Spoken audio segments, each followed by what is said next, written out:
we had this like weird idea of we need to deliver 24 hours, right? No and one so was delivering 24/7. nobody was delivering 24/7, so we wanted to deliver 24/7, and so, but no delivery part. We couldn't convince any delivery drivers or delivery partners to deliver. So we would do the deliveries from like 2 a.m. to like 8 a.m.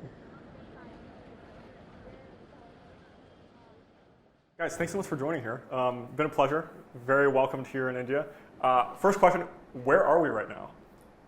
We're in Taloja. It's about 90 minutes out from Mumbai, a little bit past Navi Mumbai, where it's a bit of a industrial region where we have quite a few factories, warehouses, cement plants, etc. So this is one of our fulfillment centers. So, yeah. Yeah. So this is, like KV mentioned, this fulfillment center does, close to 100,000 units a day.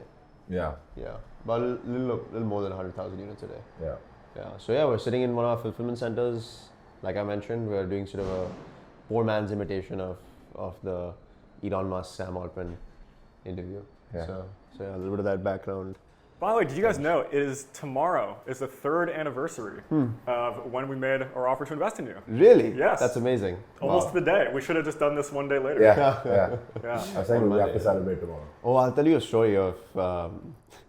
I'll tell you a story of this period of time 3 years ago. We were 17, and we were, it was COVID, and we were with our parents in Dubai because our parents live in Dubai, and in this period we graduated from high school, and we when you graduate from high school you do like a like a grad trip, like you go with your friends somewhere, but we couldn't because it was lockdown. So my school, KV wasn't in our school back then. But my school friends, we did. I don't think I can tell this story, but we did like a day staycation in like a resort within the city, and coincidentally like a few minutes away from where I lived. Yeah, and this was the night before Quantity made the offer to invest. Yeah. So when we had like a staycation for a day, and at KV did some pretty crazy stuff, but off camera. Maybe off camera for that. Yeah. one. Okay. Oh, we got a car ride back. Yeah. I mean, this actually leads into my first real question, which is like, back in 2020, we had never invested in India. You guys were 17 when we met you, and so we actually had to wait a couple weeks to go, wait for your birthday and then sign the documents. I felt a little bit crazy, right? And obviously things have worked out well in the end, but what did you guys think at that time, right? Did you think this was like a Hail Mary, we'll see where this goes, or did you feel like this was in the cards? What was going through your mind there? Yeah, I mean, I don't think KV and I really overthought it too much. We just said, hey, we think there's a real problem out there, right? We've spoken to folks. It sounds like they have a bit of a problem with grocery. Let's just go and solve it and see what happens. And if we do actually build something out that and at that time, our thought process of scale was like 30, 40 folks that we knew if we could solve something for them, we just had this intuitive sense that something good would happen, something would work out. So I don't think we really overthought it. We just said, let's just solve this problem and see what happens. And if we do really a good job of solving that problem, something cool will happen. We didn't know what that was. Like a company would be, I don't know, we had no idea. We were just like, let's just solve this problem. We were on that gap year, and so we had this interesting problem to solve, and yeah. Let's see where it goes. It makes sense. I mean, you didn't incorporate until you had already secured funding, right? You didn't build the product until you had already talked to people. Yeah, exactly. So we had spent quite some time just talking to people and just like understanding what was going on, what are the different facets that, what were the slightly cliche language, but what were the pain points that people had in getting grocery? Why hadn't there been like an online grocery play? Because we had seen that in other parts of the world. And so we just spent like a lot of time understanding why people, how people buy groceries, how can online add value to that, and it ended up just working out. I think that was the core. Yeah. And I think we only once we actually for the longest period of time we were just stuck in trying to figure out how to solve that problem. For a couple after Country came in, we spent a couple of months solving that problem, and we had no idea what would be next. But once that switch happened, when we pivoted to Zepto and got something with real product market fit, then everything else just was it was step after that the steps were clearer. Yeah. It's just you get stuck in this long period of time. The first step was just solving the problem, so we didn't really think anything beyond that. We had no idea what we would do after. Okay, we'll get to the Zepto change and KiranaKart, but I want to rewind first. What was growing up like for you two? You want to start? Yeah, so so KV and I are originally from Mumbai. We, have most of our family here, but we did school in Dubai, grew up in Dubai. Our parents, specifically out of the family, moved to Dubai pretty early on in life for both of us, and so yeah, grew up in Dubai. Part of the Indian diaspora there, so we had like this mini India within Dubai. I think north of 50% of the population of Dubai has emigrated from India. Wow. Yeah. So I think maybe it's slightly changed. Like the now, police but- officers speak better Hindi than English. Yeah, that's right. Yeah, so, but Do you yeah, guys so have a lot of interaction with police officers? Off camera, we can talk about that. I've never had it. He's a wild guy, Yeah. but no, but yeah. So grew up in Dubai. Went to like an Indian school in Dubai. Indian curriculum, Indian friends. We went to India like a couple of months a year, like 2 to 3 months a year. We were in June, Mumbai. July, and August is just like the summer holidays for about 10 weeks, which is 50 degrees Celsius, which is just too hot you can't step outside. So then most people just spend Yeah, a that couple time months back home. in India, yeah. So that was growing up, and I think for us, we met each other when we were about 8 or 9 years old. We Yeah. became friends since then, and our families also ended up becoming friends, like similar background, part of the same, like in the same area in Mumbai is where we're all originally from, and he was in the same school as I was, and so we were like friends for quite some time, and yeah, I mean, like we just liked building growing up. I think that was one thing that was the common attaching factor between us, and both our dads were engineers. Yeah. We we had at least I remember early on for me, my dad would just like make me build interesting stuff, or at least he used to code in his free time. He ended up getting into finance, but he used to still code when I was a kid, and so he would make me go through that, and yeah, I think that's what like joined us at the hip early on. Yeah. I think I started programming at maybe 10 or 11, and between the two of us, I ended up going down more the technical path, and then throughout school we'd find random things to hack on or small problems to solve. Yeah, That was fun. that was pretty much growing up. It was fairly standard, nothing remarkable. Yeah. So I guess at what point did you guys think you were going to go build something, right? Obviously you had kind of planned to go to college at some point, potentially. At some point that changed. Yeah. When did you know? So look, for some reason, I would say, when I was like 13, 14, it just became clear to me that I wanted to build something. So I would read these John Grisham books, the law books, right? And I was just like soul searching, trying to figure out what I would do with my life. And so I got really fascinated with law, and for a while I wanted to be a lawyer. Because I would read all these, I had like burned through these John Grisham books when I was 13, which in retrospect, some very weird books that I was reading at 13 years old, some really weird problem statements. But so I was going through that phase, but like when I actually realized that I wanted to build when I did an internship, I was 13 or 14 at a law firm, and it was like this like very nice sort of upscale law firm in Dubai, and I did an internship. I absolutely hated it. It was despicable. It was probably the worst at the time, like the worst 2-3 months of my life. I would just wake up, go there, desk job, read through contracts. I mean, like I was obviously a kid, but they gave me some busy work to do, and I was just this sucks, right? And so I remember just going back and thinking, I need to like it was cliche, but I need to figure out something that I enjoy, make it make it work. And initially, I thought that would be being a professional video game player when I was a kid. Yeah. And I was dead serious about it, by the way. So Professional CS:GO player. yeah, I had 1,000 hours on Counter-Strike. Wow. So I was really into Counter-Strike, but I was not that good at it. So I could that path closed out, and then it became like clear to me that okay, what I really enjoyed was building. 13, 14 at that time, I actually stumbled on Y Combinator Startup School, and I binge watched the entire thing over like one. Yeah, like for me one it or was two similar. nights.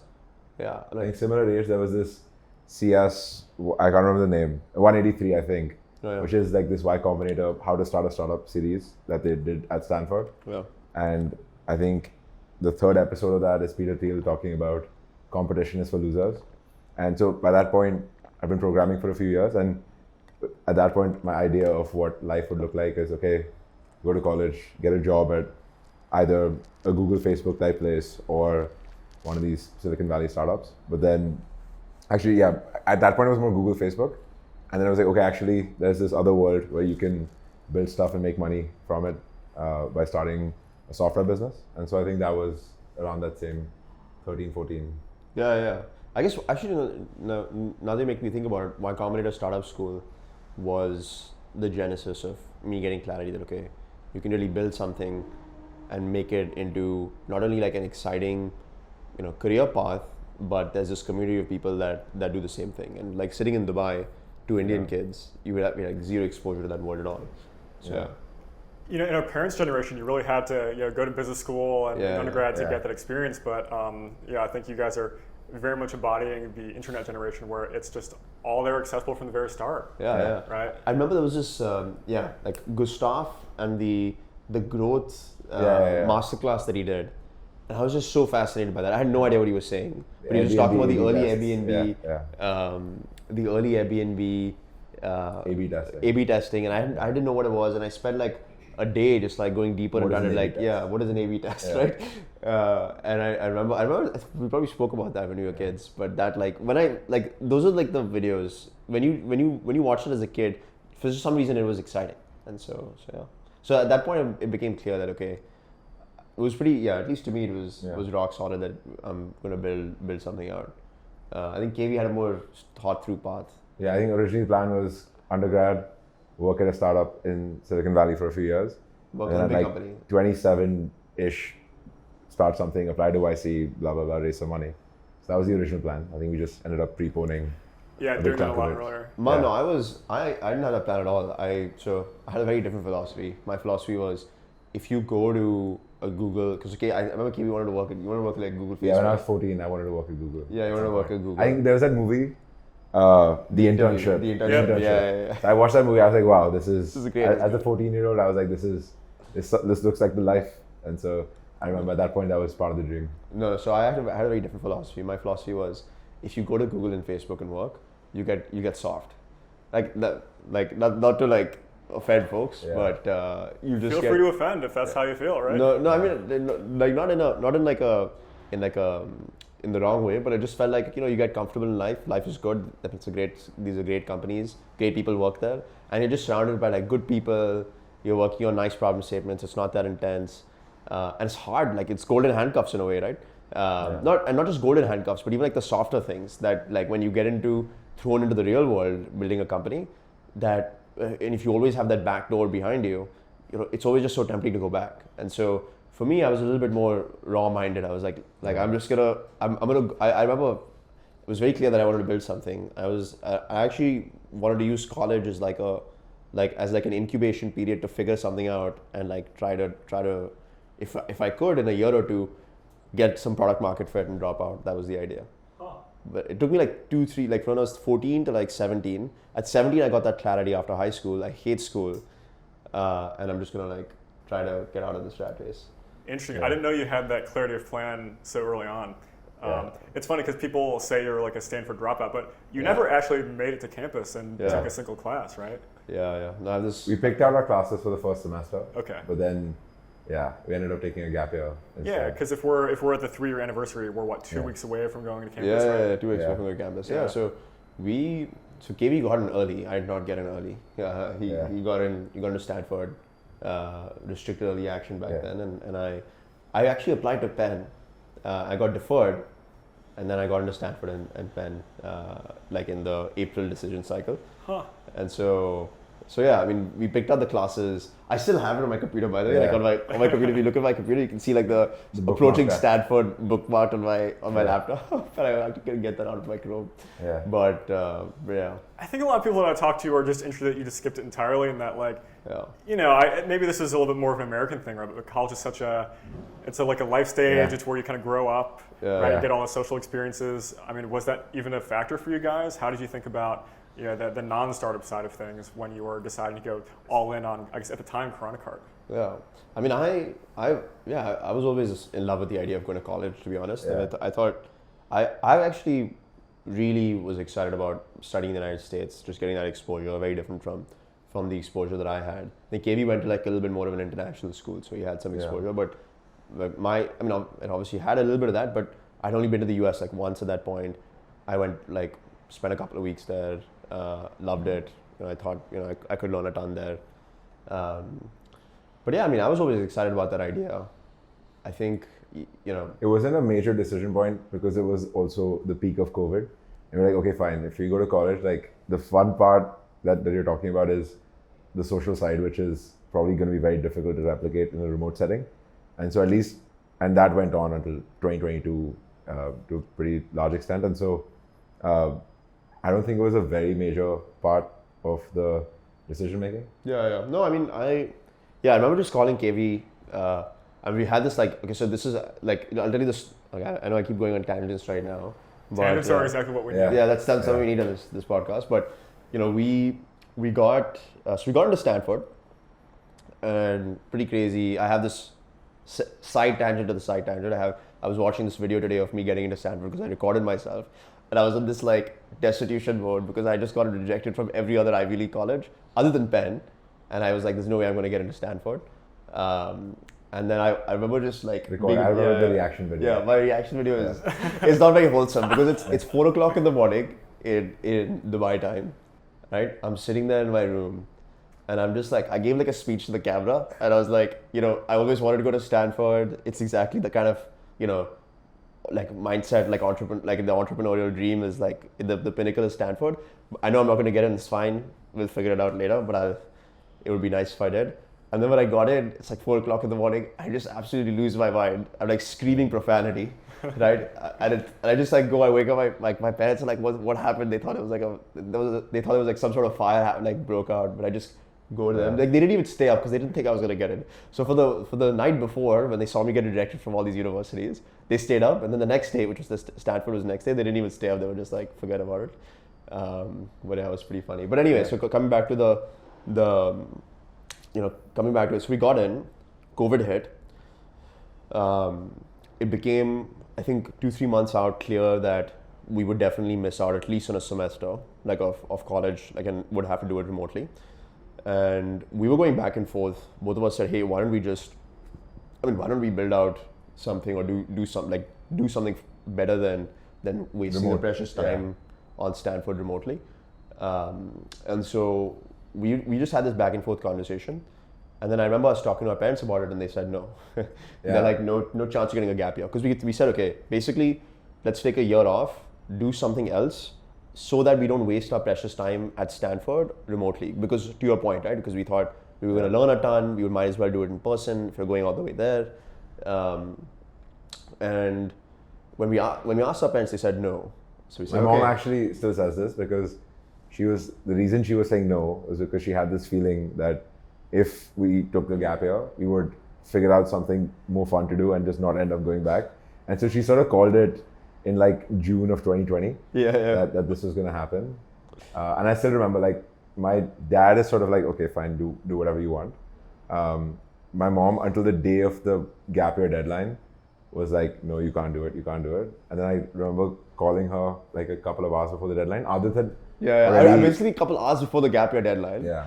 But I just like slightly, I just felt like we were doing something wrong. So I just went downstairs to my parents and I was like, this is what we're going to do. We're going to do the gap year. It was like 3-4 hours before the deadline. Yeah. And they were like, what the hell? We already discussed this. I was like, no, it's nonsense. Let's just do it. Yeah. And then I called KV up and I was like, let's just do this. Come on. Yeah, so he applied first. Yeah, I just pressed the button first. Wow. And then I called and then I was like, okay, you know what? That helped with a little bit of the confidence that, okay, maybe this is not that crazy. Yeah. There's at least one other person that's doing the same thing. And so I called my mom and she was like, okay, fine. I'm not okay with this, but I won't stop you either. And so then she was like, and then obviously today it's a very different story, but yeah, it was painful. Yeah. KV's mom is still upset with me. Yeah. She would still very much prefer if we had gone to college, but yeah. You guys were so close. I had no idea. Yeah. That's funny. Yeah. But we didn't have a plan. So Yeah. Because like a lot of our peers like had like internships at like JP Morgan, or they were working at like their family business, and we were just like, so when we pressed the button, we were like, okay, now what? So so like a good year and a half. Like it was April 2020. I mean, the gap year decision was like May. June. June. And we had time till like September 21. So we were like, what do we do for like a year and 3 months? We had nothing. Huh. Yeah. The gut never lies, does it? Sorry, The gut never lies. Yeah. No, it does.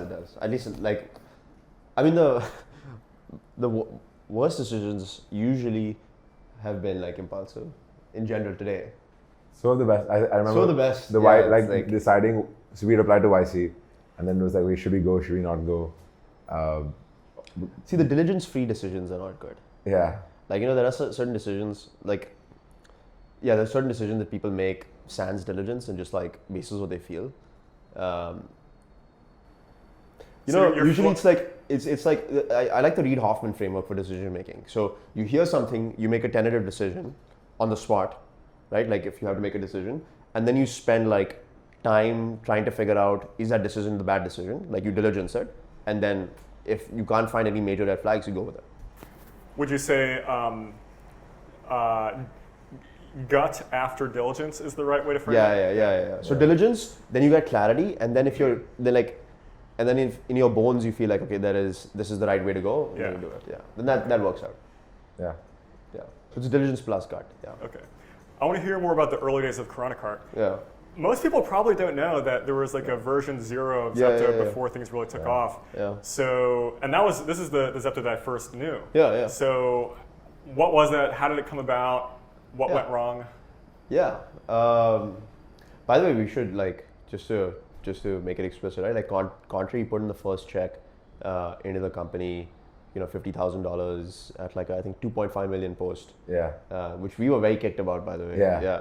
We were super this kicked is a about fantastic it. deal. We were really kicked. We were too. Yeah, we were talking to angel investors, and it was so much harder. And then that's predatory guy. Yeah. There was some predatory angel investors we were talking to before that had really weird terms. Like there was one angel investor that was, hey, if you build something next after this, then you should. I also want a stake in that. Like that kind of stuff. Right?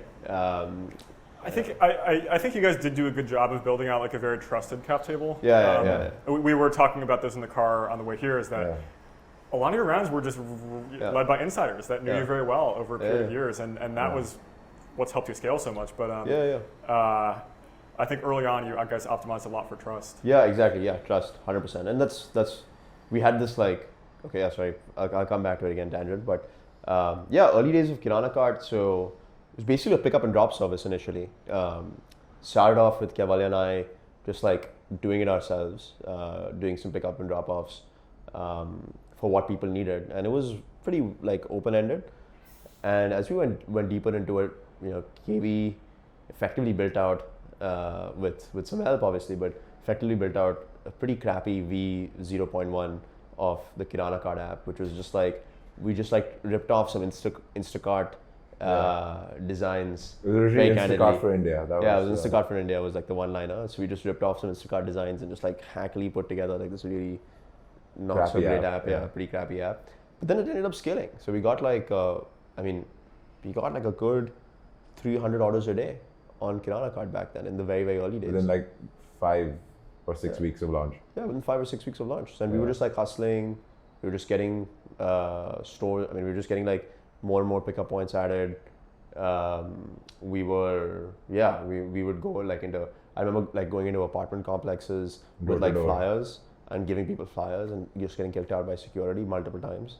The WhatsApp group chats. Yeah, the WhatsApp group chats. So what we would do is we would go to an apartment complex with flyers for KiranaKart, an apartment building, and we would just go around doorstep, or door by door, and we would just hand out flyers. And what I would do is if I met an auntie or a mom looking figure, I would just try to make her feel like I was a kid, and I needed some I was just trying to help out, and we were doing this service, and so I would just try to charm my way into getting onto the apartment group WhatsApp chat so that we could put a referral code in there. And that worked. That worked very well. Yeah, that worked. So we were just trying to charm one of the residents to let us add us to the WhatsApp group chat, which worked. So all that sort of stuff. But yeah, pick up and drop service.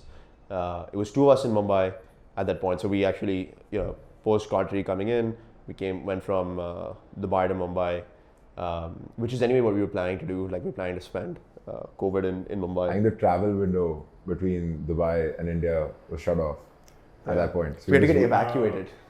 We got evacuated into Mumbai. How does that work? So we had to apply on a government portal. What was it called? I can't remember. Yeah, Vande Bharat.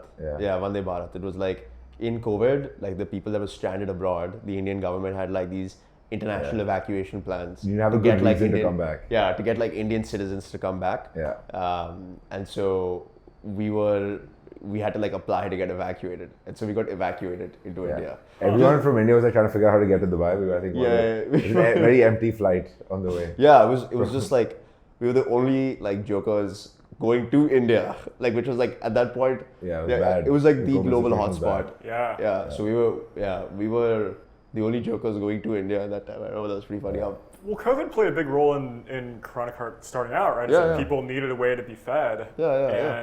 And it's not just the delivery; it's just like actually getting access to grocery. Yeah, 100%. Yeah. 100%. No, I think it was meaningful. I don't think we would have gotten like 300, 400 orders that quickly if it wasn't for like the early effects of COVID, right? Or like the effects of COVID that people were obviously just like afraid to step out and want to go to the grocery store. Grocery store. So in India, there are two things that play as well in that COVID phase, where all of the prior sort of online grocery delivery companies were all doing next day sort of slotted delivery. But in COVID, they got so overwhelmed that it went to like 6 or 7 days away. If you order today, it comes a week later, which is difficult, right, to plan for. And the other is that a lot of the local stores, they're actually people that have emigrated from other cities or other states to India, to Mumbai. And so a lot of them went back to their villages during COVID. And so a lot of people, my granddad couldn't get rice and things like that. So it was tough. Yeah. So that was KiranaKart early days. It was just two of us. We were sitting in KV's house in Shehri Punjab in the East. We actually couldn't find an apartment for ourselves because we were two bachelors in COVID, and they were like two random kids. Yeah, that were there, and like landlords were like, no way. So we just holed up in KV's house, sat on a table for like, without exaggeration, like 16, 17 hours a day, and just like did some weird stuff, like go give flyers out, get kicked out of apartment complexes, deliver. Like we had like this weird. I'm just going into like stories, but we had this like weird idea of we need to deliver 24 hours, right? Because no one was delivering 24/7. Nobody was delivering 24/7, so we wanted to deliver 24/7, and so. But no delivery part. We couldn't convince any delivery drivers, delivery partners to deliver. So we would do the deliveries from like 2 a.m. to like 8 a.m. And so like stupid stuff like that. Customer support. Remember the first customer support team? There was like this room in KV's house, and we like got like we used to do customer support there, and then we got like 3-4 guys eventually to do that. So we created like a mini customer support center at KV's home. And I remember KV's mom came in once and was like, "What the hell?" She came from Dubai. She's like, "What the hell have you guys done with this house?" Like you just made it into like a makeshift office. Yeah. And it's your first warehouse almost, right? I mean, yeah. Look at how it's changed. Yeah. Now it's a little bit of a little bit bigger. Yeah. So those are the early days. It was just like trying to figure it out, and I think we had no idea where it was going or what we would do with it, because we just didn't have that feeling that we'd really gotten deep product market fit. And to that point on gut, right, like it was just like we knew that this is not like this is a product that can really scale into like a massive business or like a massive opportunity in general, even though we were not thinking that clearly. But it was just sort of unsaid that we had to figure something out, and so we just kept throwing different ideas at it until eventually we got product market fit. And you hired a bunch of your just like friends who were also taking time off of school early on, right? And you're, in my recollection, just running around and doing operating however you needed to. When did you start to build the organization and become a real company? Yeah, so I don't know if you would count that phase as like. Yeah, that was not that phase. So we started experimenting with like a dark store model, and I can go into that, but like we just like ran a couple of experiments and saw like a meaningful uptick in conversion. Like when we spoke to people that used the service with like a dark store model, they liked it a lot more. And this was before this model had any like prominence in the news, right? Even in other parts of the world. And so we said, there's maybe something here where if we control the experience end to end, the fulfillment, we can deliver a lot quicker, we can do more assortment, we can do better prices, better quality. And when we started seeing that like early, green shoots, that was actually when demo day, Y Combinator, because we had gotten into Y Combinator, demo day was a week away. Yeah, a week away. And then as we went deeper into it, we realized we need to shut down like KiranaKart and just go into this. And so I remember like doing demo day, like telling investors, we're doing this, but we're just going to shut this down. We went from 0 to a couple hundred orders a day, but we're actually just going to shut it down and do something else, like this dark store model. So it was pretty weird.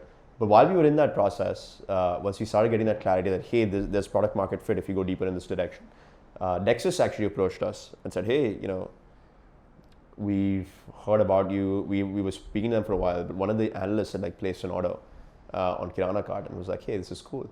Or at least he had like a friend who had tried it out, and there was like a couple of folks in the early days, right? And they reached out to us. We had a conversation, met Suvir, who was telling KV as well. Like Suvir is like our third co-founder in a way, right? Because he basically just called us into his office. Sunday. Yeah, no. So first it was like in the week we met him virtually, told him what we were doing. He's like, that sounds absolutely nuts, right? I've seen grocery. Suvi's like a little bit of an elder statesman in the industry. I mean, in the Indian ecosystem, right? So like I've seen grocery play out for 17 years. Nobody's been able to do it that well. Like, what makes you guys so confident? Well, we said we don't really know, but like some people seem to like this product, and then we just showed him. We were like going through like some of the comments with him on hey, people actually like this. Take a look at this model, and he started thinking about the dark store model and said, hey, this makes sense. Even from an economic standpoint, it's much more scalable. And so then we had a second conversation with his whole team, and they were pretty kicked. And then on Sunday he called us in late at night on a Sunday and said, here's a term sheet. Let's do this. Let's build this company. Yeah. And we were like, okay, all right, let's do this. Like 2 days before demo day. So this is 2 days before demo day, and so when we signed that term sheet and we were like, oh, this is like a real document. We should probably get serious about building this company. And there were two phases of how legitimate this got, going from, I wouldn't call it a hobby project, but a serious company building mode. One was YC, which was like one level of, okay, this is something real. Because the kind of people that we were being mentored by and exposed to was a little bit insane. And then the second one was this term sheet, which was a price round. All the money we had raised before that was on safes. Yeah. So it was like, okay, this is real. Something real. Yeah. And Nexus was like a institutional VC, right? So we were like, they're one of the oldest, or if not the oldest, Indian fund. VC fund. So that was the story. That's when we started getting serious about like hiring a team and building an actual company. Was that cohesive? Like, I think it was cohesive. Yeah. It was like, I think to summarize, like in the just to give everyone some structure. In Dubai, grew up together. Random decision to make a gap year. Had nothing to do, and we wanted to solve this problem. So we ended up going to India on a whim to solve a crazy problem. Met Will along the way. Yeah. Will, had never been to India.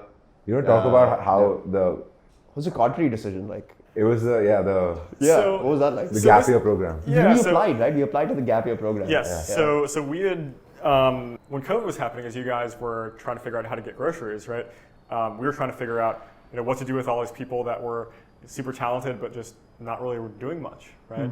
Might be quitting a remote job, might be taking time off of school, and so we tried to go find people like you, and so you guys somehow found out about Contrary through Stanford or through our brand, reached out, and I actually very distinctly remember, because everything that you sent me was interesting, right? I think I remember thinking, we'd never invested in India before. These guys are 17. It's like just not the right fit, right? It's like we can't really do this. Like I'm just not going to take the call. But then I read it more, and you guys had built something real in high school, right? And it wasn't some crazy Zepto style outcome, right? But it was real. And it was real. And so I think that was enough to just say, okay, no matter what, if somebody has like built something that early, take the call no matter what. And you guys had nothing built either, right? And so grocery delivery, especially in America, has a reputation for just setting money on fire. Right? It's like it's very hard to do. In India too. That's the original reputation. And so it had that reputation.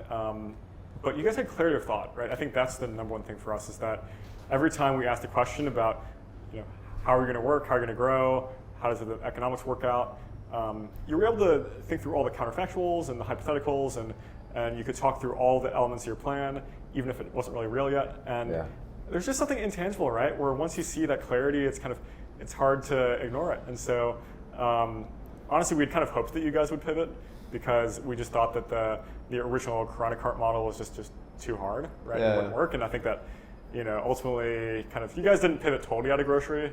Maybe we would have preferred some like boring enterprise software, right? But you guys ultimately found something that was actually much more scalable, right? And that worked. And so that's how we thought about it, is that if we really trust our own intuitions, right? If we really follow history, you want to bet on the kind of power law talents no matter what. And even if you had nothing, if you had done that much so early, then you guys were kind of the best we'd seen in that cohort. Oh, that's awesome. Thank you. Appreciate it. We were super kicked about Contrary. We thought it was just like too good to be true. Yeah. Coming from like the background that we did, because like, there was nothing. I mean, there was a non-existent ecosystem. Yeah, zero ecosystem, like nothing. And like to think that there was just like some far off place in like Northern California, right, where you have like this group of people that just does crazy stuff and like takes high conviction bets, seemed pretty crazy. And when we saw Contrary, we were like, wow, these guys will just give two kids, $50,000. Yeah, 50,000. And we were like, this is awesome. Like, let's do this. And we were we thought it would, like, it made sense for Contrary as well, right? Like, but we didn't think anybody would have the gumption to do it. What's the thing? I mean, the first 50K check was the first one, and then investing in every round after, right, was kind of where the bulk of it was gained. But that said, some of the early angels, right, you mentioned you selected trust. Yeah. I think the ones who have done the best are the ones that just kind of like knew nothing about India, knew nothing about grocery. Yeah. There's one of them I'm thinking of, he's very private, so I won't say his name. But, took a bet on you guys like right around the same time we did. Right? And then he kicked you to some of his other friends, and then a couple other people put in checks, and so you were able to go just traverse the network. And I think you had enough people believing in you, even if your idea was terrible. That's fair. I think I mean, I actually feel like the angels, that came on board at the time, they, if you think about it, if I summarize it, you've got someone sitting in, for example, like Israel, who's never been to India, meets like two 17-year-old kids over Zoom in the middle of a global pandemic, and they said, we're going to start a grocery delivery app in India, and we're like 17. And then you give this person like a couple $100,000. That's crazy. Like if you think about it, it was crazy, but it was paid off for a couple of months. Well, so let's talk more about that. What made it crazy, right? And we talk a lot about how this is just like a hard business that you have to fight for every inch of with optimizations. And later on, we'll talk about how the business actually works and what you're doing there. But why is it so hard? Yeah, I mean it's hard because it is true and execution business. There are two types of businesses out there, right? There are product businesses and there are execution businesses, right? I think the DoorDash folks have it like this. They use this term set it and forget it business, which is like SaaS in a way, or like day-to-day like run the show business, right? And so it's SaaS, you build a product, and if you build a good product, at that point it's just like minor iterations in sales, but it sort of runs on autopilot in a way, right? Like, I mean, obviously Salesforce is an example. They do a lot of like iteration and new product building, but like the core product is like, it's just Salesforce and then it does well. Versus like Amazon, anybody can open up a warehouse and get a website on and deliver like day-to-day stuff. But the reason why Amazon is because it's very hard to do it in Amazon's way. So Salesforce's mode is just like the product itself, right? And like obviously now the customer base and multiple other things. But Amazon, anybody can do what Amazon's doing. Anybody can do what we do. It's just about like the fact that you have to execute day to day, and it's difficult, right? Because it requires like a tremendous amount of discipline and rigor, and like an obsession with excellence, right? That I think is rarer than we expected. So it's a very high level answer, but like to give you a more detailed answer, give you a more detailed answer will take some time, but like just perfect every line of the supply chain, perfect how you run the dark store, perfect like the software that you need to build out for each leg of it, perfect the planning excellence and like how you actually plan each and every inch of your supply chain. It's hard to find those folks that have that expertise. It's hard to get it done quickly and precisely. It's like a lot of these things are just like, it's just a very like tough business operationally to perfect each leg off. But that's what you need to do if you want to make this business work. It's like Walmart, right? Walmart, if you think about it, it's a nightmare to scale a business of that size. Like comparatively, what Google and Facebook did was a lot easier, right? To build a similar, or a business of like comparable value. They just built like Facebook. Building Facebook is a lot easier than building Walmart, right? If you had to build Walmart again, but yeah. So this is more in that Walmart category, unfortunately, which makes it a harder business. But then if you nail it, a couple of things. The moat takes care of itself because the moat is inbuilt into what you do day to day. It's very hard for someone to replicate. And two, especially for categories like grocery, the outcomes are so big. So it's like one of those businesses where, it's so difficult to make money and perfect. But if you do, then you're building like a generational Walmart type outcome or like a Tesco type outcome, right? If you look at Walmart or Kroger's or Tesco or Aldi's or Carrefour, these are huge businesses. And there are not many industries where you can have like multiple companies, like two dozen companies that are like, even globally, that are worth tens of billions of dollars, and in some cases hundreds of billions of dollars, right? That's the beauty of this business. So the downside is it's very difficult, but the upside is, so like the spread is crazy, right? You can either be bankrupt and in debt, or you can build like, a $300 billion, $400 billion revenue business like a Walmart, right? For grocery. And if you look at if you look at SaaS, there's not really that much downside, right? Like you're probably not going to end up as like a super in debt, bankrupt SaaS company. Like worst case scenario, you lose some equity capital, but it's like, for a business like this, it's like really hard. It requires, but if you execute, then it's amazing. So, all these companies you talk about, right, have different elements to them. Walmart has all the in-store locations, Amazon has their network of fulfillment centers, and everybody has their own flavor. Like, what is Zepto, right? You've got the app for users, you have places like the one that we're sitting in now, right? You've got the dark stores. Like, how does the machine all work? Yeah. So I can try to map out our value chain. There's multiple moving parts, so you'll have to bear with me for a couple of minutes. So it starts in places like this, our large fulfillment centers. I did a step before this, which is all of the planning and forecasting. So we would predict, we're sitting in Mumbai right now, we would predict, okay, over the course of this month or this week or this day, in fact, this hour, how many people in this neighborhood of Mumbai are going to open the customer side app and place an order. And working backwards from that, we have to figure out, okay, how many cans of Coke or how many loaves of bread or how many Tetra packs of milk do we need in every dark store? So it starts with planning. There's vendors that we buy stuff from, and so that happens in large facilities like this. This is one for packaged goods, CPG or FMCG goods.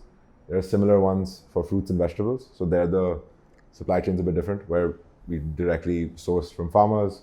We do the whole quality control, packaging, transportation, all of that in-house. And so it starts in places like this. We also then, go ahead. Yeah, then I'll take it from there. So that's leg one, right? It's the first leg of the supply chain. So that feeds into a network of dark stores that we partner with and help sort of help the entire value chain run.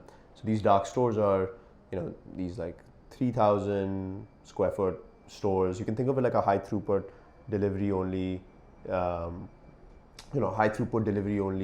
facility that is located near like a dense area. Let's say in a dense pocket in Mumbai or a dense pocket in Bangalore, Hyderabad.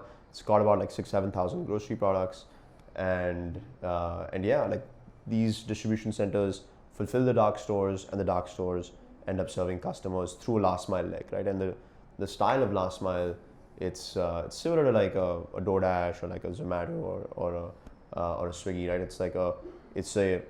It's just like a hyper-local, rapid, short distance last mile. So the philosophy is just like, much faster deliveries, shorter distances, do more trips per delivery partner.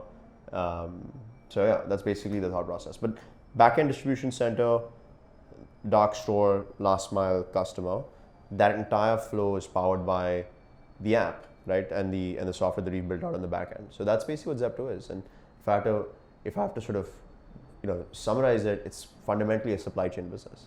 So yeah. Yeah, I would add two things to that. So the core value proposition that we started off with, and it's evolved a lot since then, was a value prop around speed. There's additional elements to it around pricing, convenience, assortment, quality, etc. as well. But in order to operate that final delivery, there's sort of two pretty crucial parts to it, which is that, okay, if I'm a customer and I make a payment to place an order, one is the dispatch needs to happen very, very quickly with a lot of accuracy. So typically what happens is you make a payment and within 90 seconds of that, there's somebody whose bike or scooter or bicycle is starting, right? And the other is also on network design, like Aadit mentioned, in terms of where the dark stores end up being located. Yeah, very critical. Because you want to be close to a lot of demand, but at the same time, if you open too many dark stores, right, within like 500 meters of each other, the amount of demand there may not be enough for the fixed cost to make sense, etc. And so network design is the other pretty crucial part of this game. So it's a mix of supply chain, real world, foods, fruits, vegetables, but then also a lot of software underlying and orchestrating all of that to make it possible. Yeah. Yeah, that's basically it. Okay, great. So, yeah, look, I think you guys are two of the most focused people I know, in a good way. I'm looking at your list of leadership traits over here on the wall. What is the culture that you want to build at Zepto, right? The other day you were telling me about some of the values that you're unleashing. Yeah. How do you think about that? Yeah, look, 4 core values, right, for us. Number 1 is, every customer is our God. And we actually operate with that mentality where, we have this deep respect for our customers. A fundamental covenant that we hold to be true is that customers are smart. They know when you're doing the right thing for them and you're not doing the right thing for them, and they know when you have some internal inefficiency or internal flaw that's hurting them, and that factors into their decisions. That's scale, right? And obviously not an individual customer, but customers will always choose the better company, right? Better is the definition of better can be efficiency. It can be, it can just be the, creativity and the softer sides and communication. But better in some sense, whatever score for the company, customers will always pick the company that's better at that specific thing than than the competition. So that's the first thing. So every customer is our God. Second one is frugality is in our blood. And when you're running a business like this, you've got tens of thousands of folks that are waking up every morning, and working for the company, right? At that scale, with those many folks, even slight lapses in cost consciousness can cost you millions of dollars, right? And for us, we just have the sense of frugality because this business is, like I mentioned at the end, it's about supply chain, right? And it is not a high margin business. We don't have the luxury of flying business class or being having a nice office in the main part of Mumbai, right? So like downtown Mumbai, we don't have the ability to do that. And so yeah, I mean that has to be in our blood, and it'll have to be in our blood a decade from now, 5 decades from now. The second we start losing that, we're gonna have a bit of a problem. Well, so we can continue on later. Tell me more though about what you actually do on that, because yesterday you were telling me about the bags that you were redesigning. I mean, there's all these little optimizations here and there that could save, a single rupee. Yeah, right? Yeah. No, a single rupee per order is massive. Like that's like couple $100,000. That's like a million. Yeah, like $1 million. Like $1 million a year every rupee, almost. Actually, more than that. Yeah, and so at our scale right now. But to give you a sense, so maybe I'll give you some of the softer sides instead of the core efficiency mechanics in the business that we drive to get a little bit of productivity. But going into, let's say, some of the softer sides that we do on frugality.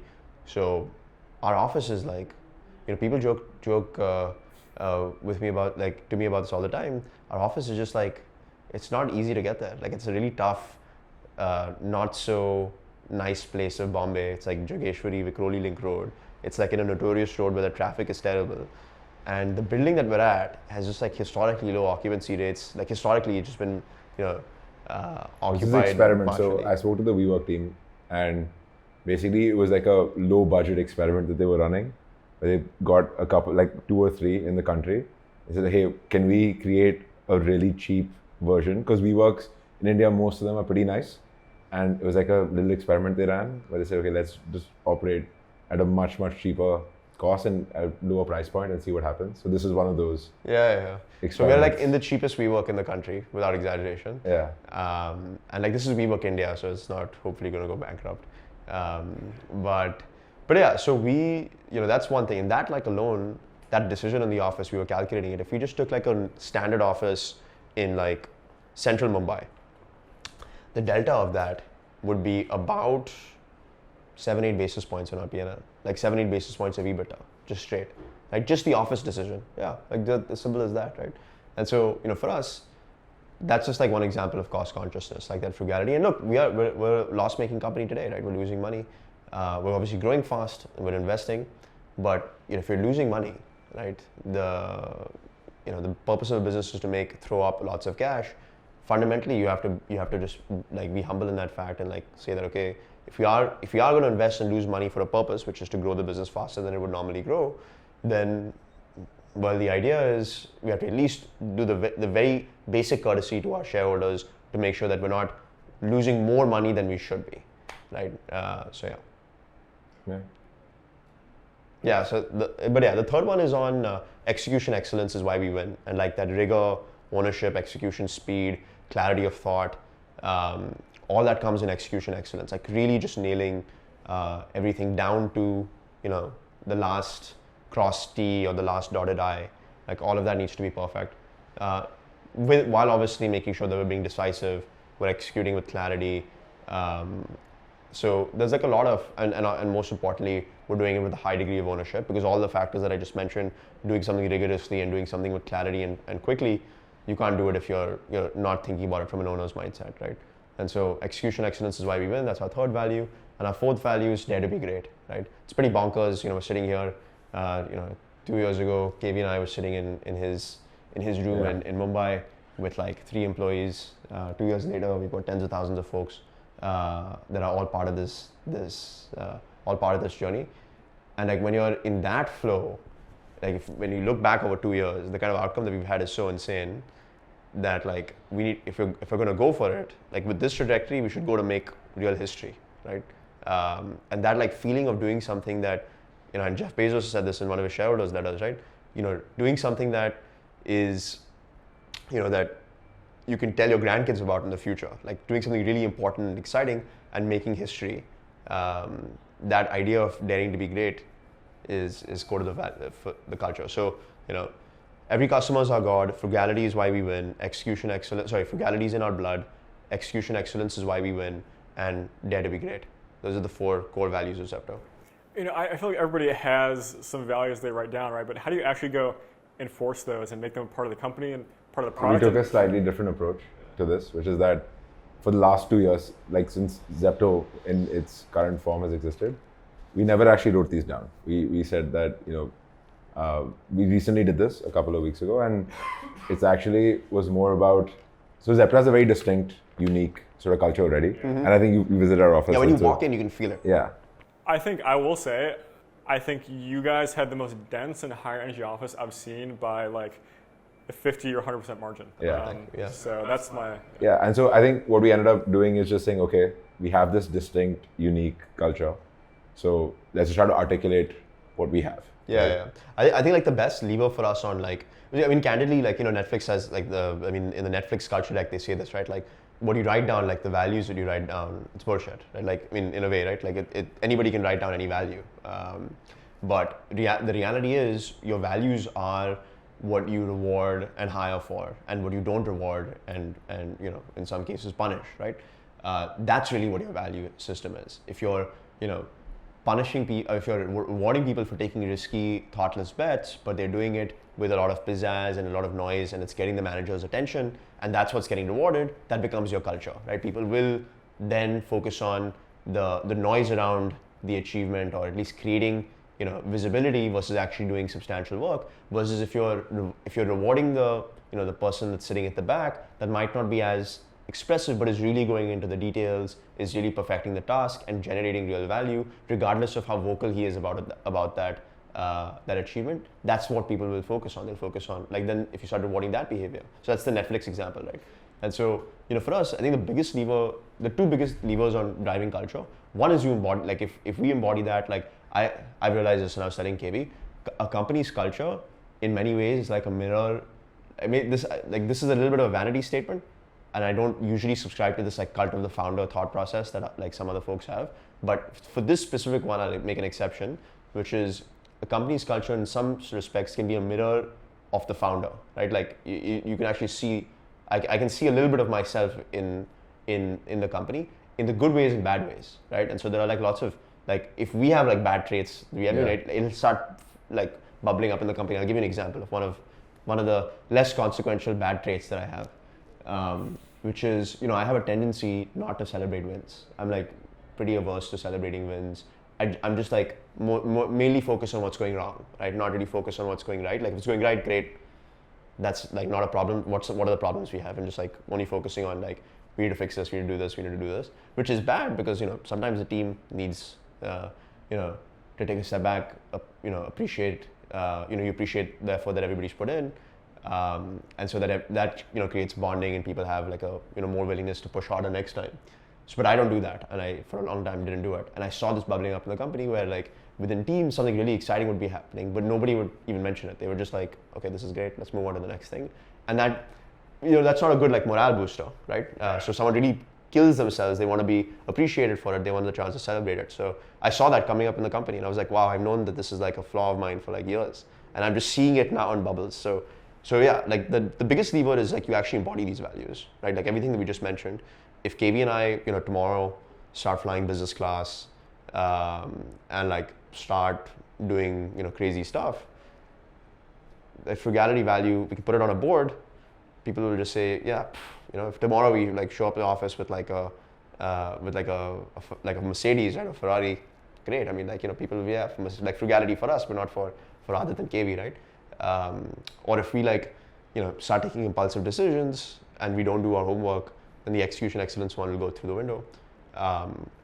So the biggest way is just to embody it, like especially in the core leadership team, and like people see that. And the second one is to reward it and make it clear to people that I'm rewarding this person because of X, right?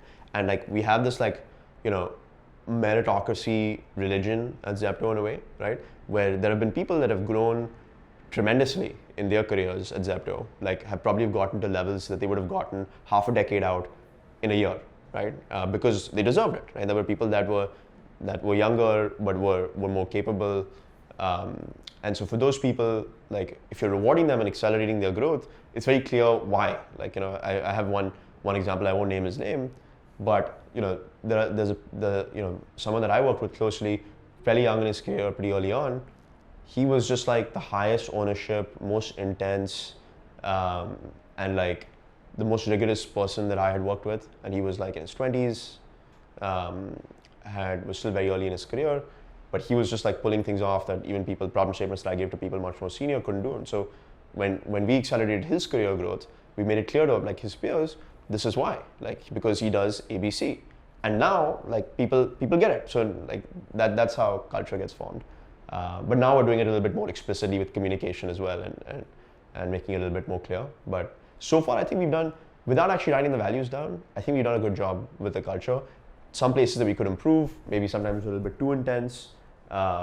Maybe we could be a little less transactional, right? There are things that we could improve on because it's not always about work 24/7 in a way, right? That interpersonal part I think we can get better on, again, for mine, right? But yeah, the overall I think the culture is, I like our culture. I don't know, like I like our culture. Maybe we could do a better job and we will do a better job. But without writing it down, you can see it's sort of has permeated reasonably well. And you can even see, like, for example, in this distribution center, right, there are posters about, operational excellence that we did not commission, right, centrally, like that the hub manager just put out himself because he wanted everybody to see, like, okay, these are the values that we live by, like this. A lot of these things were not commissioned by us. Yeah. Like you see those. No one in the office like would have written these things. Yeah, like nobody asked them to do this. Wow. Yeah. Huh. And what have you grown to now? How big is the core HQ team? It's about 700 folks. Yeah, about 700. 700 folks. What were the growing pains like? A lot of growing pains. Yeah. Still growing pains. Like there's, Where as do we start? speak, Yeah, where do we start? there is always growing pains. Yeah. Like that's continuing to happen. Yeah. I mean, like the usual stuff, right? We made mistakes and some like hiring mistakes. We had to like scale as people managers. I think one of the big ones was neglected very, very early on. We neglected the whole human resources function almost completely. Yeah. And we said, okay, we have to go hire a bunch of people. There was this phase, September, we launched our first dark store in July 2021. Tweaked a couple of things to fix the model and things like that for a few weeks. I think in August, we launched another 4 dark stores, and we saw pretty ridiculous sort of virality and word of mouth. So we thought, okay, fine, maybe this works. Raised our Series B around that time. And in 4 months, 3 or 4 months, went from 5 sort of dark stores to 77. And that phase, to make that happen, required a pretty intense amount of hiring, right? And I think, I don't remember the numbers in terms of people that we scaled to in that phase, but in every city, in the office, in engineering, across the board. Yeah, we're hiring like a point, like for a good 60 days straight, 2 months straight, we were probably hiring like 2 people a day. Yeah. Wow. Yeah, it was crazy. And this was happening without a human resources function. Yeah, that was really right, bad. in terms of negotiating comp and making sure that there's some level of internal parity. Like good benchmarking and like all these like Yeah. hygiene, like basic things that like today we take now them for it's in a granted. much that better they're place. But like there were these lots of like growing mistakes, a lot of missteps, Yeah. stupid things that we did. And like I think if there's this theme, like every 6-9 months, I look back and I was like, I was so stupid 9 months ago. Like what? Yeah. Why? Like, but it's a nice feeling of growing because then you feel like okay, Yeah. You made some now in progress. perspective, yeah. Like maybe 9 months ago, I was just not as rigorous or diligent as I hopefully am today. And 9 months later, I think that I would like that to be the case as well. I know like when I meet people, yeah, like I remember having like conversations with like an investor a year and a half ago, and then I met them recently, and they were like, "Wow, you're like a different person." I was like, "Great, that's good." So yeah. Okay. Want to talk through some stories of operational madness? There's so many. So many operational madness stories. Okay. So yeah, there's a lot of operational madness. We can't get through all of them. Maybe we'll save that for another time. But So a lot of them were with the early Zepto launch when we had like our first dark store that we We operated. were all living in the first dark store, effectively.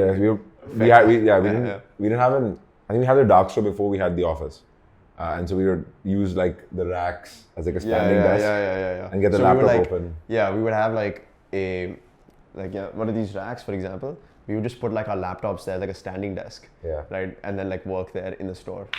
Like And so I remember once we had figured out how to actually deliver in 10 minutes, and we had launched, we had this, there's 2 stories around that time. One is, we were like, okay, how do we delight our customers, right? The first 1,000 customers. man. And so we were like, let's So do something silly. interesting. Let's give them a free gift. And that gift was a dragon fruit, right? And the idea was twofold. One is that, okay, this is something that's a bit of a delight. You're getting a free dragon fruit. And the fact was that it was a dragon fruit was also interesting because it's a pretty exotic fruit. Dragon fruits don't really grow in India, right? So you have to import them and all of that. And the idea was that twofold, okay, now it's a delight factor, but people also think that, okay, I can get these exotic fruits and vegetables on Zepto. And so we did that. And a day or two into it, we found these, there was a bunch of back-to-back orders where people were ordering this like 20 rupee flavored chocolate milk type thing just to get the free gift, the dragon fruit. And they were all coming from the same address, but in different phone numbers. And it turned out, so one of our early hires, I would mention his name, he tracked it down, went along with one of our delivery partners to the address. So there was a bunch of kids, like 5 or 6 of these, like And he just like 9-year-old kids. And he just told them off. He was like, "Why?" He you just guys-" like shouted at them and said, "What the hell are you doing?" Right? No, he did shout at them. He was just like, "Guys, come on!" Like, Yeah. He was just like, "Let's not." Yeah, like Let's let's not stop do taking that. advantage of this. And so that was the first sort of time you had to build a sort of fraud check. You say, okay, there's a minimum order value, then you get the gift, and things like that. So that was one. The second was that, I won't take names, but there was this, the neighborhood we launched a dark store in, Bandra, is a pretty popular neighborhood in Bombay, and there's a lot of actresses that live there, actors and actresses, the whole film industry. Film industry is like, it's like Bandra, Juhu, that area. That area. Like it was in like a very film star area. Yeah. Like the first neighborhood that we launched in, right? So yeah. Yeah. So there's this actress, pretty popular actress, I won't take her name, and through somebody who knew somebody who knew somebody on our team, got in touch with like that person's assistant and that actress's assistant. She's like this, probably, I don't know, 20, 30 million followers on Instagram, massive, been like a generational sort of actress in India. And there was this thing that, okay, someone had got in touch with her assistant and her assistant was going to place an order to her house from Zepto. This was like 2 weeks maybe into us launching. And all of us were at the dark store still because we hadn't found an office yet. And we were all going crazy waiting for it to happen. And then it happened and someone from our team, again, I won't take names, was like, forget the rider, I'm going to go deliver this order. Yeah, he was just like, Yeah. senior guy from our team was just like, This is we mine. got this order, like this is my order. Yeah. I got to go deliver this one. So, yeah. So that was like the first user that you knew, or that was like a known name Yeah, that yeah. ordered on Zepto. Yeah. Yeah. There have been a couple of interesting ones since then. I don't know if we can take names, so we probably shouldn't. But yeah, what else? Early days. I mean, things go really wrong sometimes, just like delivery and logistics and like managing everything. You know, there's been lots of crazy stories. I think we've had, I mean, like when, I remember first investor meeting that we had was like when we just launched our first store. We had, I won't name this investor, but we had this investor fly out from another city to come meet us. Because at that time it was crazy, right? We were growing like very small scale, but we were growing like 100% a week, 80% a week. Like it was just like some ridiculous stuff was happening. Yeah. And we had this investor that was excited and they just were like, this is crazy, let's come in, right? And they came into our store and it was just like crazy because we were all just like getting things going, getting like basic things set up. And you know, this investor comes into the store and is like observing everything. And you know, then like all of a sudden there's this like big spike in orders and we're like, yeah, like things are happening. And this is like, again, like very early on. So the investor's like, okay, well, what happened? Like what's causing this big spike? And then we just like go outside the store, walk a little bit, and we just put up this like billboard. And like people are seeing like this, like seeing that Zepto is in their area now. And that's like, it's going crazy. And I remember he was just like, this is madness. Like it was just us like why are you wasting money on this stupid? Yeah, why are you wasting this? He was right. But it was just complete, it was like we were crazy. Like from his perspective, now looking at it in his shoes, it was just like, and a lot of these guys were senior guys from you know, e-commerce companies in India that we just brought on board. And he was just like, when he walked in the store, it was just absolute madness because there's like a bunch of guys that were possessed. They're running around this like mini store and like delivering stuff. And like things are, like orders are coming in, like things are going crazy. And like now there's this big billboard and everybody's like cheering and like nobody was even paying attention to the investor. And it was just like, we were just going through with it. So he would have thought like, these guys are completely out of their minds. It's just like crazy stuff. Who is that guy that tweeted you guys that you then got a news cycle because you tweeted back at them? Anand Mahindra. No, he's talking about the one recently. Oh, recent? No. Oh, this was earlier. Yeah. Anand Mahindra. Oh, Anand Mahindra. Yeah. There's another one basically recently. just like 10-minute delivery sucks. And I was like, what the, why? Like, why would like, he's like this billionaire, like statesman. Yeah. From Industrialist. Like industrialist from like a family that goes back 100 years. And you just like, on a Sunday morning, just wanted to like, This business sucks. He just like out of nowhere with like zero context was like, this sucks. And I was like, what the hell, dude? Like, I was like, this is crazy. So I had to just get in touch with him and talk to him. Like, I spoke to him for like 2 hours and I was like, why do you do that, man? Like, what was the purpose of that? And he was like, I don't know, man. Like it just sounds crazy. I was like, yeah. So he just tweeted it. I was like, this is gonna hurt me, man. Why are you gonna do this? I feel like that was one of the early moments you guys had, kind of plugging into those kind of people, and oh yeah. right. No, he's not a vindictive guy. He was just like No, I mean like that was one of the early like big celebrity businessman kind of people that was starting to go talk about. We I don't remember how long ago. we this met was. like I guess like folks of that stature. So I met the chairman of Tata, who was a really good guy. Really good guy. Right. Yeah, he actually came down to our store, very humble guy, spoke to our staff at the store. Chairman of Tata Group, which is like a $300 billion company. Yeah. Right? And yeah, he's great. Haven't met him since, but I think he just stopped by. He was just curious. He wanted to learn. So I said I would be happy to oblige you. Other characters. There was a recent funny, I think that's what Aadit thought you were talking about. Like about a week ago, there was this other interaction on Twitter. Yeah. Where basically, long story short, there was some university student that applied for a product design internship at Zepto. And around the same time, he'd also subscribed to our mailing list. And we do like a weekly newsletter type thing for the mailing list. And that week, the subject of the email was, congratulations, you've been selected for delivery partner role in Mumbai. And so he tweeted a screenshot of that and said, oh, but I had applied for a product design internship, and it started going crazy. It was going a little bit viral in like this sort of Bangalore tech product circles. So I DM'd him. I was like, hey man, like if you actually want a product design internship, like send me your resume or something like that, or your portfolio. He took a screenshot of my DM to him, tweeted that as well, and then that blew up because he was like, is this for real? Like journalists, we were talking about journalists earlier, so a bunch of journalists reached out to him, and it was like, it became news. It was like part of the news cycle last week that I had DM'd some university student on Twitter. So you guys pivoted away from KiranaKart. Yeah. You found Nexus. Nexus. Yeah. Turned it into Zepto. You knew you wanted to go build the dark store model. You know you wanted to go serve as many people doing grocery as possible. What did the early hypergrowth look like, right? You've told some stories before about the first stores that you guys had as your kind of half office, half fulfillment center. Half living space. Yeah, half living space, right? No, just kind of running around like madmen. But once you started to grow a little bit more, what did that look like, right? How did you go launch new stores every week? How did you go find people? Yeah, tell me about that. Yeah, I mean, we basically opened our first store, and while we were like in the process of opening our first formal store, we just like hired some pretty incredible folks early on from like relatively senior positions in e-commerce, right?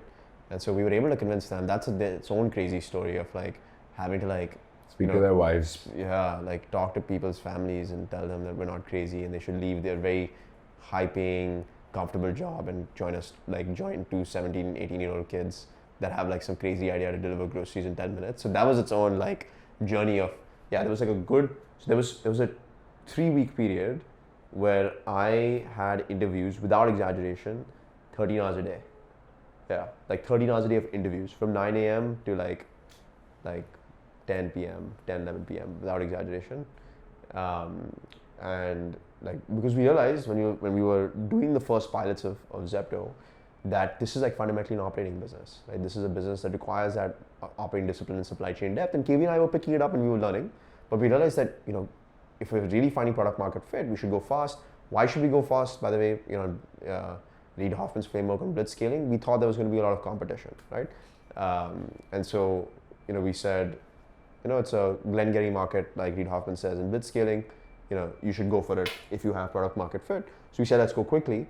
And if we need to do that quickly, we need to get exceptional folks that already have deep understandings of what we're doing so that we can accelerate the learning curve. Because a lot of the problems we felt were solved problems, right? Like the innovation was the model and the insight on delivering rapidly and doing it with, an end-to-end stack that you controlled. That was the core understanding for like that was where the innovation is, and everything after that was execution, right? And so we started talking to some exceptional folks, somehow convinced a few of them. Suvir was helpful there to get that done. So thanks, Suvir. I think he was pretty instrumental in convincing people that this is not crazy and we're doing something big. And I think that was great. We got like the first 4 or 5 relatively senior leaders, and we hired like 10, 15 folks from their network. I mean, probably about 10 folks total that we hired from their network just to get things off the ground, right? So we launched our first store. The first store was Bandra, like you mentioned, that whole film story that KV had, and that started taking off pretty quickly. Like it, very quickly, that one neighborhood, the product market fit was deep enough that one neighborhood became bigger than the entire city operations we had in KiranaKart. Right? And without the stupid door-to-door marketing and nothing, purely organic and viral word-of-mouth stuff. Good chunk of it was just organic. Like I remember, so we opened our store like late at night. The first time that we actually had everything ready to open it, we opened it late at night at like 3 o'clock in the morning. And at 3 o'clock in the morning, I drove down to one of my friend's houses and I asked her, just like place an order. This is like, I just showed up at 3 o'clock. Like it was like a weekend. She was awake. And so I just knocked on her door and I said, hey, like, check this out. Try it right now. It was like, basically, we were going to launch the next morning. And so we wanted to place a bunch of test orders to make sure the tech was working fine and all of that. And so but I think they were doing that. And I was like, let me actually go talk to a real person and like see what the reaction was. And so she was like, yeah, sure. So she just ordered like a Coke or something. And she's like, what is this? Like 10 minutes, like it's like, what the hell are you doing? Like this is, she just like, well, like, are you nuts? Like, it was crazy. It was like 3 o'clock in the morning on Friday, and I just showed up to her house. And then she got the Coke, and it was like cold in 10 minutes, and she was like, oh, cool. And I was like, awesome, this is working. And then I went back into the store, and this actually happened. And then like, I remember it was like raining heavily, and it was July. July 2021. 14th. Monsoon season. Yeah. So that was day one, and then the store started picking up rapidly. We were like, crazy, this is going well. Then we said, let's launch a second store. Second store, pretty quickly, we had everything together, and we launched a second store, and it started scaling as well. And then people, started realizing that there's some deep product market fit here, and that's when we got approached to do a Series B, because like at the time the business was growing like 30, 40, 50% a week, right? Or sorry, even more than that actually at that time. It probably started at like the first 8 weeks of Zepto, like the graph was crazy. We were growing a couple of percentage points a day, right? So we were growing so fast. Like today we know that Sundays are our peaks, right? But we were growing, and like Mondays are the lowest ones, like when we look at our weekly order chart. But we were growing so fast that the Mondays would be higher, and then it just kept going, right? Like because we were growing that fast. And we didn't even know that we had that sort of weekly nuance until like a couple of weeks later when growth like started stabilizing. But we were growing rapidly, and that's when someone approached us to do a Series B. I mean, we ran a process, we got like folks, raised a pretty large Series B very quickly, and just started moving. And then we went from 0 to I think about 50 million annualized sales in like 100 days, right? Without exaggeration. Yeah, it was the Series B. So we had I think 5 dark stores live when we sort of signed the term sheet and were closing out the Series B. The Series C happened 90 days after that, and we had like 40 stores. Yeah, something nuts like that. It was absolutely so there nuts. was a phase. And it was like, if you were in the office at that time, it was just like very little sleep, a lot of action. Very little sleep. It was like so we were actually that phase where we were working like 18, 20 hours a day, like 3-4 hours of sleep. It was just crazy, and we were getting like, we were hiring folks. We were like writing everything launching down. Stores, we had finding properties. Like It was like going into like a little bit of a crazy mode. And I would go. So I have a funny story in this whole like crazy scale up journey. When we were raising the Series C, I was in different cities closing out new stores, right? Like real estate. Yeah, like closing out real estate for new stores. And this was like the crazy peak of 2021 euphoria, right? Where growth was everything. And I was just in the car on the way from one store, and I would be like talking to like the landlord or the broker, and like in the middle of that, I would just get on a call with like big venture like growth equity firm, and just say like have like a quick 15-minute chat on what we were doing, and say, hey, look, I'm closing these stores as we speak, and I would just show them like this is what I'm doing right now. And that's how we raised the Series C. I did that on the go, right? Because it was crazy back then. But to be fair, the numbers were in a crazy place when we said they it. Spoke for themselves. And so we got that done, and I think so it was pretty crazy. So like Series A, 10 million, then 50 million Series B, then 100 million Series C. That happened in the span of like 150 days. 150 days total. We went from 0 to like a crazy amount of scale. And that was it. It was absolute madness. How are you even hiring to keep up with that growth, right? Because people have to onboard, you have to find them. Everybody worked in the notice periods. Yeah. They had to. Like, so in India, the notice periods are 30 to 60 days. Yes. Right? And everybody that we hired was getting onboarded, ramped up, had started working at Zepto during the notice period pretty much. Everybody did it. Wow. It was like we couldn't wait for a month or two. Yeah, so we just said like, if you join, you got to do this. And then like, said, But everybody was like excited to do it because it was pretty clear something special was happening. So those were good days. I remember this when we were closing out the Series B. And we're like, okay, fine, there's some validation of product market fit. Around that time, I think the plan was, this is September or so, I think the plan was that, okay, we have 5 dark stores in Mumbai, and by the end of the year, maybe we cover most of Bombay, and maybe start experimenting with Gurgaon and Bangalore, like 2 other cities, let's try experimenting. Someone on our team who was originally part of the original Uber India team, Uber Eats as well, we used to work pretty late at the office. He drives home one day at like 10 p.m. For dinner, and halfway through, he turns back and comes back to the office. So he gets a couple of us into a room with a whiteboard, and he's like, guys, there was a day at Uber where we lit up 11 cities on the same day or something like that. What's stopping us from doing this here? Right? Like, what are the blockers or bottlenecks to scale? And we tried to come up with a list, and it was basically just real estate for the dark stores, hiring people to operate the stores, the cities, centrally also in terms of marketing, finance, and all of those functions. And that was basically it. And we're like, okay, fine. Okay, the capital, problem, it looks like we'll close this Series B. How do we unblock both of these? Yeah. Right? So they basically came to me and said, to do this, we need to raise like $50 million. So I said, done. And then I just went into it. Like I had no idea. I was just like, so like I called up Suvir. I said, Suvir, do you think we could raise 50 million? He said, yes. I was like, let's do it. Done. Like, let's go for it. It was crazy.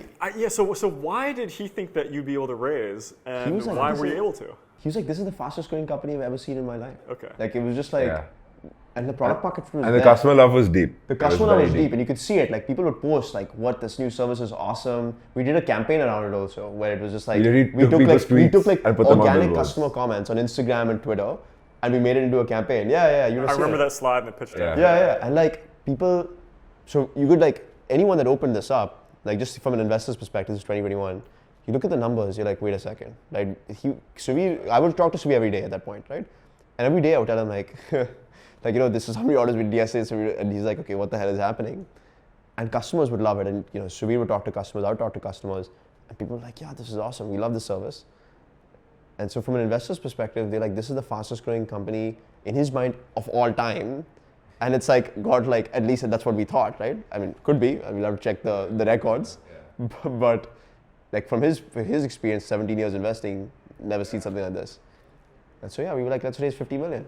Yeah. And so then we put together a network These are like much easier days. One of the first teams we hired for, even before engineering or anything, was our real estate team, right? Which is in every city, one person who can go scout properties, find dark stores and all of that.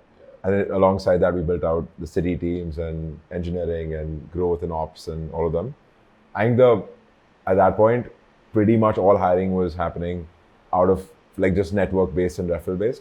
The first few people, 4 or 5 we hired, and then after that it was just people from the companies that they had worked. Yeah, but no, but like we're dead serious when we said this was like 18 hours a day, 19 hours a day, kind of I mean, you and I would have conversations where I'd be in California walking around the neighborhood at like 3 p.m. And I would check the time and be like, wait a second. Isn't it 2:30 a.m.? Yeah. So I also want to ask about misperceptions, right? I think people don't understand what Zepto is, right? What's hard about it, what's possible. Tell us more. No, so the biggest misconception in my mind is, so we actually had different phases of misconceptions. Yeah. At first, when we were starting and we were telling people that this is what we're going to do, they were like, this isn't even possible. This is ridiculous. Like, how are you going to deliver groceries in 10 minutes or like rapidly at all? Like, why? Like, how is this even possible, right? So most people just thought like logistically, this was not like feasible. Including my mom. Right? Including Kaivalya's mom. She was like, it's so much traffic in Mumbai, what's wrong with you? Right? And so that was the first phase of skepticism. The Pre-launch, right? And or even like early days when it was subscale. Then as we scaled a little bit, people were like, who even wants this? Like, who wants this service? Who wants deliveries in 10 minutes? Why would I do that? It's not even like, there's no problem that's getting solved, right? Like, why are you solving this problem? There's no problem that's getting solved. I mean, they obviously didn't realize that it's like a full stack grocery play with like good assortment, good quality, good pricing, and 10-minute delivery, right? 10-minute delivery was like the anchor communication to get somebody interested in it. And obviously we do deliver fast, but it's a full stack grocery business, right, at the end of the day. But anyway, so people are like, what the hell is this? Like, what problem are you even solving? But then as we scaled and we got like millions of customers, and we became like one of the fastest growing consumer internet businesses in India. And it became clear that like, okay, wow, customers are retaining, people are using the product. A lot of the skeptics also started using the product, and they started frequently using the product. So it became clear to them that, okay, there could be actually something interesting here. Then the misconception was, oh, this business will never make money, right? So this is the phase 3 where we're at right now. So first, it's not possible, nobody wants this, and third, this business will never make money. And on that point, well, the reality is, most of our stores right now are generating cash on a fully loaded basis. And we have the data and the numbers in depth to prove it. Numbers that have been diligenced by a Big 4 firm, by the way, to our finance team's credit. And yeah, I mean, we're in a really good place from profitability. The trajectory that we're on right now will probably get to, fully EBITDA positive and start generating cash flow, like real cash flow in the next 12 to 15 months. So, and the business is growing. That's the crazy thing. The business is also continuing to grow, and we're doing that well on profitability. So those are the big misconceptions. Those are the three phases of Zepto. And then there's like another middle one, which is a little bit interesting, where people said, okay, we're really hurting the delivery partner by asking people to deliver fast. Reality is, you're talking about ops and logistics, right? If you talk to someone at FedEx and you say, how do you improve your delivery times? Nobody at FedEx will tell you by asking people to deliver faster. Like, that's not like a scalable operational lever that you have. Like, you don't just tell people to deliver faster, right? It doesn't drive recklessly or It's not scalable, right? Like, if I tell 40,000 people to drive faster, it doesn't work that way. Like, that's just not how logistics at scale works. But like, we couldn't and we would not even do that principally, obviously, because it's not ethical. But it's not even feasible, even if we wanted to do it. Assuming we were like some big bad sort of evil two guys here. Yeah, capitalists. But the reality is, we get fast deliveries done with short distances and not fast speeds, right? So the distances are short. Like, it's about, without giving the exact number, it's like, less than a mile. It's around 2 kilometers, right? Yeah. No, not less than a mile. About, median would be about. How much is a mile? 1.6 kilometers. Yeah, it's in that zone, like roughly in that zone, right? And which is really short. And so the shorter the distance per delivery, the faster the deliveries can be sustainably. And the funny thing is, if you look at accidents per million kilometers, we're actually pretty well off, like per million kilometers traveled. You compare us to a lot of the other, without naming names, e-commerce and logistics companies, we actually do well on that metric. Why? Because most accidents on two-wheelers actually happen like over longer distance, or at least this is, like, it's hard to back this up with like core data, but this is like my anecdotal experience, right?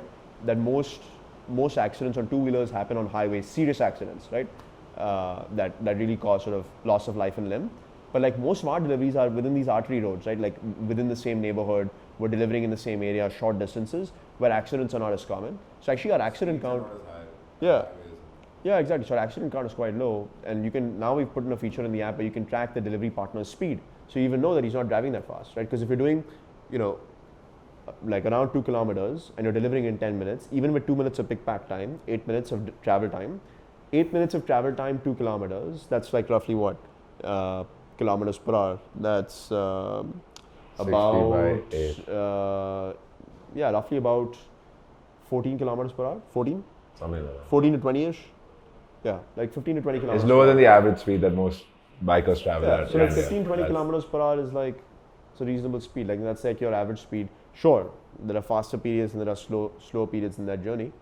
But yeah, if you look at the data, it doesn't feed into the perception. So those are like the core misconceptions that I think people have that are just like, it's interesting because it sort of feels like Amazon in 2001, right? Because people have like high level perceptions, profitability, scalability, things like that, without like going into the real details and the fundamentals. And yeah, it's great. It's an interesting position to be in. You do feel like Amazon in 2001. Amazon.bomb. Amazon.bomb. Yeah. That's the article. Right? Yeah. That's what it feels like, right? And I think hopefully people will catch on. But really, this is a much better business than people are realizing. And I think, Instacart, publicly available information, right? It's saying $400 million of net income in their S1, which is great. Yeah. So you've got from 2020 to now, from ages 17 to 20, from 0 to 500 million plus annualized revenue, right? We've seen this part of the Zepto story, right? But what does the next 3, 6, 10 years look like for you? Yeah, so like shorter term, like 2 years, right? The objective is to build like an enduring public business, and that's the ambition that we've always had. The idea, if we execute well, we get to profitability in 12 to 15 months. We get to well over $1 billion in sales. Get to profitability in 12 to 15 months, and as a like cash flow generating business that's doing over $1 billion in sales, with one of the fastest or one of the most remarkable growth stories in Indian history.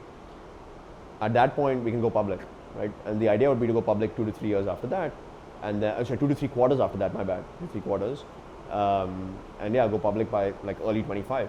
And so the idea right now is scale the business to $1 billion plus in sales, more than that, get to EBITDA positivity, at like a company level, start generating cash and go public 3 quarters after that. And so early 25 IPO.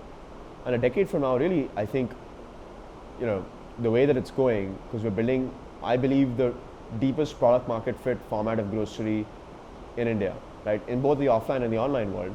The way that we're scaling right now, we're in this position where we feel if we execute well, we can build the largest venture-backed outcome in Indian history. And that's what the next decade will be. Like after we go public, like at a couple $2 billion, hopefully, of scale. From that point, if we're at, for example, 5 billion, for example, that would just be day one, right? We would want to take it to like 50, 75 billion. And very few people have the opportunity to build companies of that scale in their lives, right? So if Kaivalya and I and our team have that opportunity, and it's only about our execution, you really don't want to be the guy that had an opportunity to build a $50 billion company but blew it because of bad execution. You don't never want to be that guy. That will haunt you for the rest of your life. Yep. So that's what a big part of that fourth cultural value, the dare to be great, is that. Yeah. Now that I'm talking about this, I think the day we go public, we'll both get a matching tattoo. Really? Yeah, dare to be great. I'm also thinking of dyeing my hair grey, part of my hair grey, so I can be a grey-haired CEO. Yeah. Yeah, I was thinking about that. That'll work. Yeah. I'll tell people I'm a grey-haired CEO. I've got lots of experience. Well, maybe that's a good place to remind ourselves that we should get back to work on this beautiful Sunday night, one day before the 3rd anniversary of you guys raising your first capital. Yeah. Crazy journey. But yeah, it was a really fun conversation. Yeah. Enjoyed it. Yeah. Thanks for Thank talking you so through it, much. guys. Yeah, thanks for coming down here, Will. Yeah. Hopefully it lived up to your expectations.